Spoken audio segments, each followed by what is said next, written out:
Comment gérer le stress de la reprise, surtout dans une période comme celle qu'on connaît en ce moment?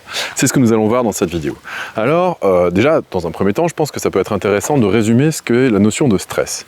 Un stress, c'est un décalage qu'on constate entre ce qu'on voudrait vivre et ce qu'on vit. C'est-à-dire que c'est quelque chose qui va, quelque part, nous motiver, au sens anglais stress du terme, c'est-à-dire quelque chose qui va infléchir notre façon de prendre nos décisions dans une direction ou dans une autre pour trouver une forme d'apaisement, parce qu'avant on n'est pas apaisé. Alors, le stress de la rentrée, c'est quoi? Eh bien, c'est quand on voudrait réussir à trouver de l'apaisement dans sa reprise de quotidien, dans sa reprise de fonction, dans sa reprise de notre façon de gagner notre vie, notre façon de travailler, notre façon de gérer notre quotidien, en contraste par rapport avec cette période estivale qui normalement nous a apporté détente et repos. Pourquoi? Parce qu'on est sorti justement de ce quotidien. Et la difficulté qu'il y a lorsqu'on retourne dans un quotidien, eh bien, c'est qu'on retrouve toutes nos préoccupations, toute notre charge mentale. Alors pour pouvoir se sentir bien dans ce genre de moment, et notamment par rapport à la rentrée vraiment particulière de ce qui se passe en ce moment, on a plusieurs possibilités.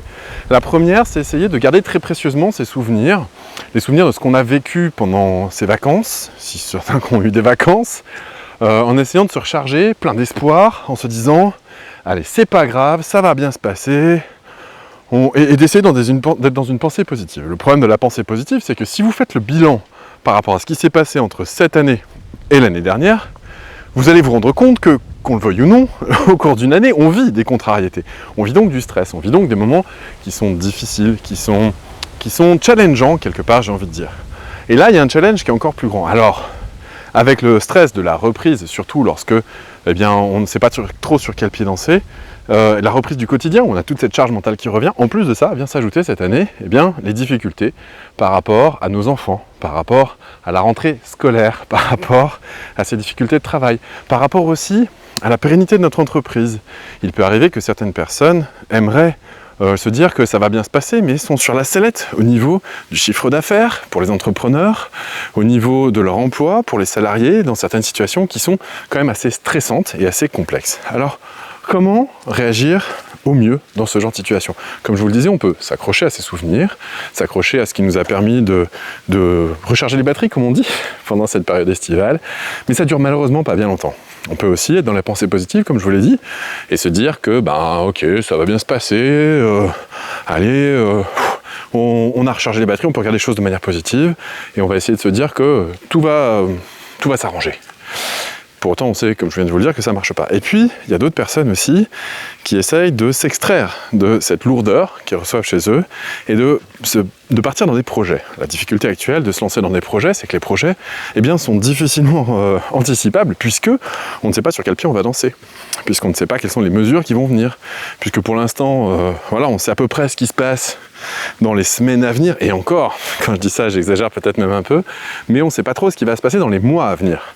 On peut se poser des tas de questions, notamment pour les personnes qui, contrairement à celles qui reprennent le travail, sont en train de finir leur saison, celles qui travaillent dans le tourisme par exemple, eh bien ces personnes-là peuvent vivre de grandes difficultés à l'heure actuelle, parce qu'elles se disent comment je vais faire pour établir un chiffre d'affaires conséquent, sachant que là j'ai un manque à gagner par rapport aux années précédentes, puisque les restrictions sanitaires, le pass, etc., eh bien, on le sait aujourd'hui, a diminué le chiffre d'affaires du tourisme, et notamment du tourisme international. Alors, quelle est la solution? Parce que c'est bien gentil de parler de tous ces problèmes-là.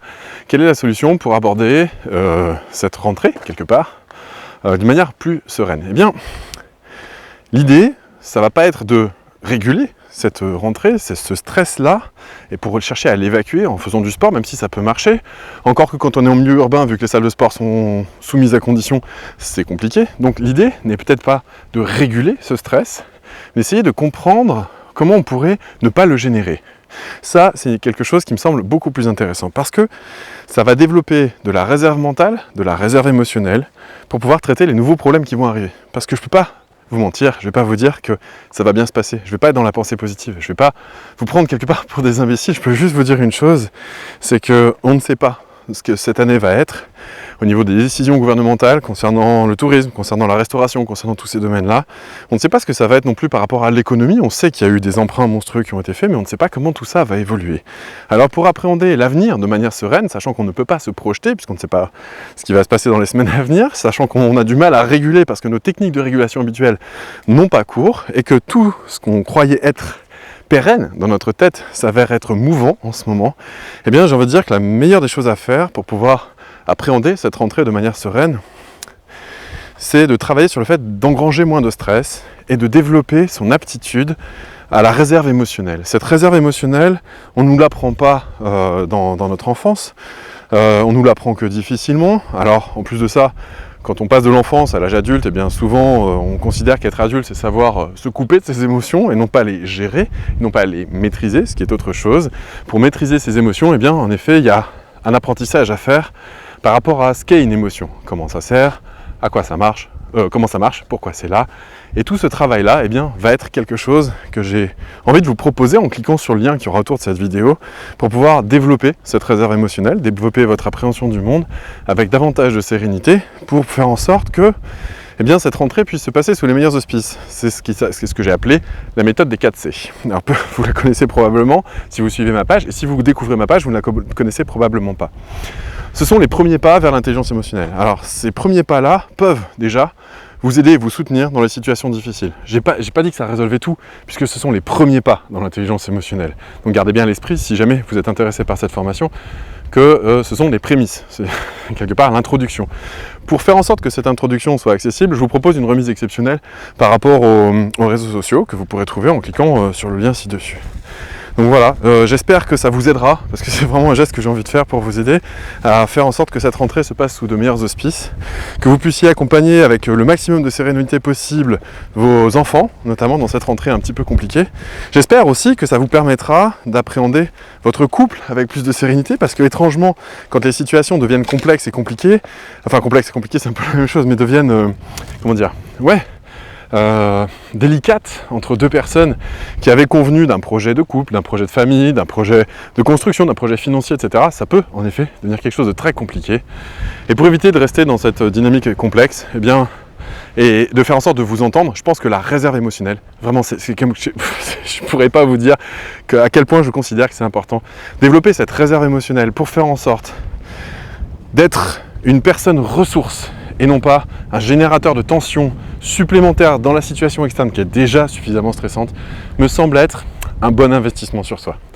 Sur ce, j'espère que votre rentrée se présente bien. N'hésitez pas à le mettre sous les commentaires, n'hésitez pas à partager cette vidéo si jamais elle vous semble pertinente pour éviter cette façon de gérer le stress qui malheureusement n'aboutit pas à grand chose, alors que pour autant ce sont les façons réflexes qu'on a de faire.